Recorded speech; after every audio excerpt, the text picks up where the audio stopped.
নমস্কার, welcome to পছন্দের রান্নাঘর। পছন্দের রান্নাঘরে আপনাদের সকলকে স্বাগত জানাই। আজকে আমি চিড়ে দিয়ে পুলি পিঠে তৈরি করে দেখাবো। আজকের রেসিপি যদি আপনাদের ভালো লেগে থাকে তাহলে লাইক শেয়ার করে সহযোগিতা করতে ভুলবেন না। আর নিত্য নতুন রেসিপির আপডেট পাওয়ার জন্য আমার চ্যানেলটিকে সাবস্ক্রাইব করে দেবেন। সবার প্রথমে আমি কড়াইতে জল দিয়ে দিয়েছি। জলটা ফুটে গেলে এখন আমি দিয়ে দিলাম আগে থেকে গুঁড়ো করে রাখা চিড়ে।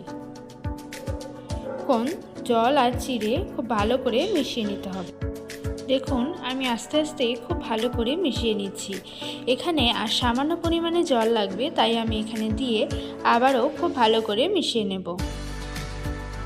আমার খুব ভালো করে মেশানো হয়ে গেছে। এখন আমি একটি পাত্রে এগুলো নামিয়ে নেব।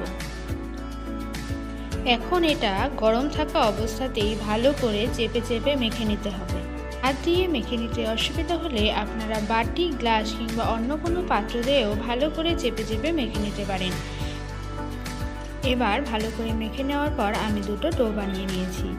এবার আপনারা যেমন লুচি তৈরি করেন ঠিক তেমনই লেচি কেটে নিয়ে এখানে আমি লুচির মতো বেলে নিচ্ছি।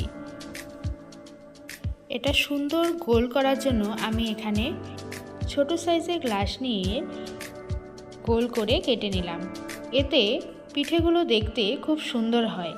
তারপর আমি ভেতরে বাঁধাকপির পুর দিয়ে ভালো করে চেপে চেপে মুখটাকে বন্ধ করে দিলাম। এরপর আপনারা যে কোনো ডিজাইনে তৈরি করে নিতে পারেন।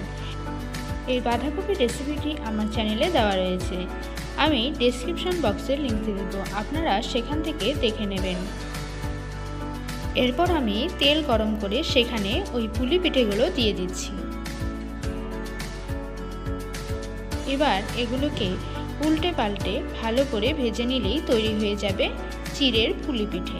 আপনারা বাড়িতে এভাবে তৈরি করে দেখবেন, আপনাদের খেতে তো দুর্দান্ত লাগবে।